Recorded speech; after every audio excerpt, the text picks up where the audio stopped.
markets. But some brief disclosures beforehand.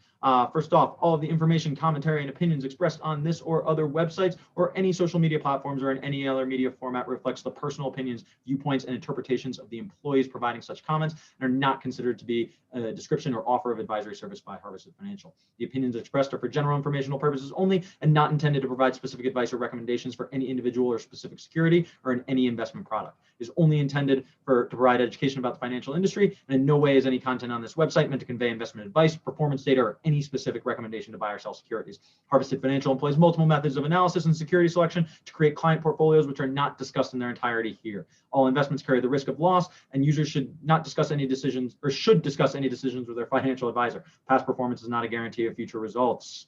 And here we are. Let's talk about what's going on today. So today is Tuesday, December 15th, like I said. We are looking at the futures, and after we said they were up yesterday, I don't know who was paying attention, but they fell off a little bit. So we're in almost exactly the same position as we were yesterday, with the SPY up 270 now. That's 75 basis points. IWM is up $1.24, 65 basis points, and the Qs are up almost $2 full at 67 basis points. So a little bit of a boost early this morning when some news came out of Apple. And we'll touch on that in just a little bit. But I do want to follow up before that with a look at one of the most exciting things that happens in options markets, and that is when new IPOs list. So I'm going to share my screen. I'm going to share my TradeHawk, and we're going to take a look at DoorDash. And DoorDash listed last week. We talked a little bit about the new listings. We talked a little bit about how long we have to wait for the options to list. So the main qualification there for a company of DoorDash's size, with obviously a broad shareholder base and relatively deep underlying liquidity, is that 5-day waiting period. It needs to trade above $3 for 5 straight days. And while DoorDash has come in quite a bit after that 86% jump on the IPO listing, it is continually trading over $3. So right now we're looking at DoorDash around $154 a share. And these options just listed. So literally it has only been 8 minutes that options dealers have been trading these. So very interesting to watch. And I am looking at this at the same time as you all. Did not know where this was going to open. So couple things I'm looking at right here. 3-day implied vol, serial expiration is this Friday. That's actually an interesting note about new listings, is that Dash won't be eligible for weeklies until the next cycle when they're allowed to, the exchanges are allowed to add that to their weekly listing cycle. So highly suspect that this will start getting weeklies. I suspect there's going to be a decent amount of interest in both this and Airbnb, but currently we only get the serial expirations. And not only do we get the serial expirations, so that's that, that's that DC 18, Jan 15, Feb 19, March, and August. So we only have 5 expirations out there. But I'm also looking at the strikes. We only get strikes every $5 here. That's definitely going to make it a little bit more difficult to position exactly around the type of trade structures that you might want. But liquidity will continue to grow here. I am fairly confident. So markets are wide though right now.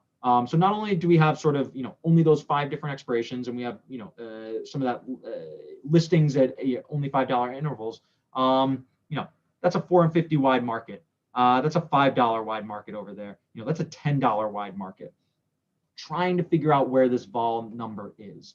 So, that super short dated volatility, that's going to be tough to trade. To be an options trader and have to price an option that's expiring in only 3 days and you've never seen any kind of historical volatility information, stock's only been listed for 5 days. That's going to be real tough. That's why those dealers are quoting it wide. So I wouldn't necessarily want to jump in to any of these short dated options.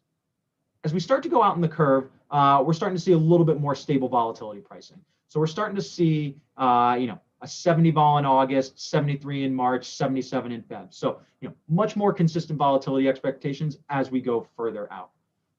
We're also going to be able to look at slightly tighter markets here, I suspect. Looking at the money, one double 155, that actually is like a $4 wide market in the calls, a 450 wide market in the puts too. So these markets still are pretty wide. Let's see actually how much volume has been trading on these. So I'm going to pull up my volume numbers. And it doesn't look like any has traded so far. Oh, there we go. In Feb, we are starting to see some contracts trade here. So just to be clear, that I am looking at, oh, they went away. those blue numbers that were appearing here. So, relatively new name. Obviously open interest is going to be 0. There we go. So actually, no, here we go. In Jan, we're starting to get some action. 167 of the 150s trades. So, interesting to see that activity. People have been chomping at the bit for Dash. One other thing that I will point out in terms of liquidity here is the size. That's the last thing I want to analyze is that size. So we've got 31 by 4, 79 by 20, 130 by 20. For $150 brand new name, there actually is a decent amount of liquidity in here. So while dealers might not necessarily be quoting this tightly, they're trying to figure out where to price that implied vol. There actually is a decent amount of depth. So overall, really interesting to watch Dash when it lists, and to watch new listings and to watch the sort of maneuvering and positioning that's happening. Because in addition to the sort of volatility factor that people are pricing in, they're also worried about the potential interest rate. So there is very high demand to borrow the stock. When new stocks release, there tends to be not as much of an available float. So much of those insiders are locked up in early holdings. So the borrow on the stock is going to get thin. Many people are talking about shorting this, whether they're doing that explicitly by borrowing the stock or whether they're doing that by buying options that dealers then have to hedge by selling stock. We are potentially seeing some tight borrow situations here in this name. So figuring out the interest rates, and we're figuring out the overall volatility levels, which contributes to those wider markets here. So took a look at DoorDash. I think that's a pretty interesting name. We're going to have Airbnb coming later on. So that will be another one to look at when we see these new markets. But there is one name, and I mentioned at the very beginning, that did catch our eye. And, there's some people speculating that literally just the iPhone orders or the production increase coming out of Apple, they announced that they're going to, in 2021, produce 30% more iPhones than they did this year. So there's many people saying that actually was what sort of, gave the market the extra kick. We were up only a couple points overnight, but then this morning when we heard that news, that is, causing Apple to pop. So we see Apple up $4 or just over 3%. So how might you want to play this? And actually an interesting comparison here is, of course, to see those volume numbers, right? We're talking about Apple compared to DoorDash. We're seeing tens of thousands of contracts trade on any given line.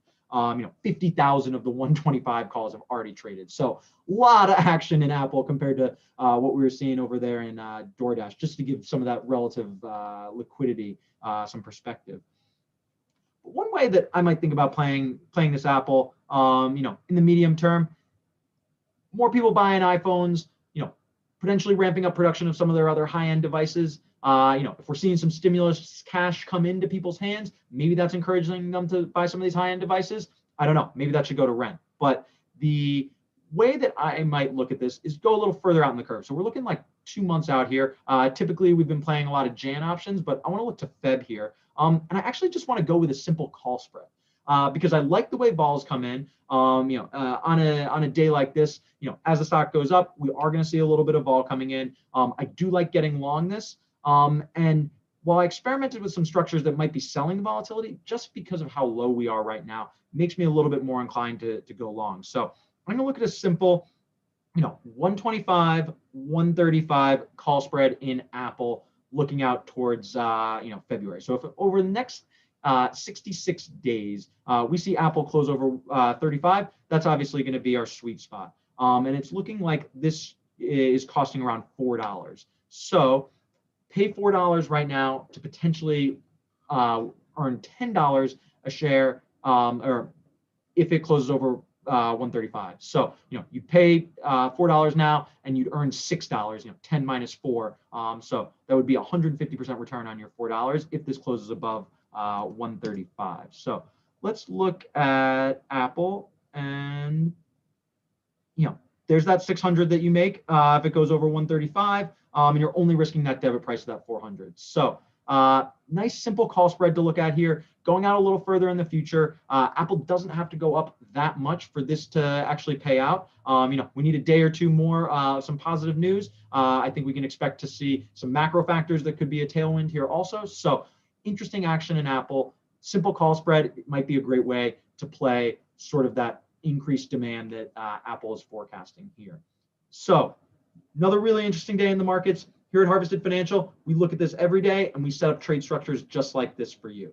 Check us out at harvested_DAF on Twitter, DAFE, because derivatives are for everyone. And tune in to some of our webinars, some of our other YouTube channel content out there. Great stuff. We're always talking about options. We appreciate you guys.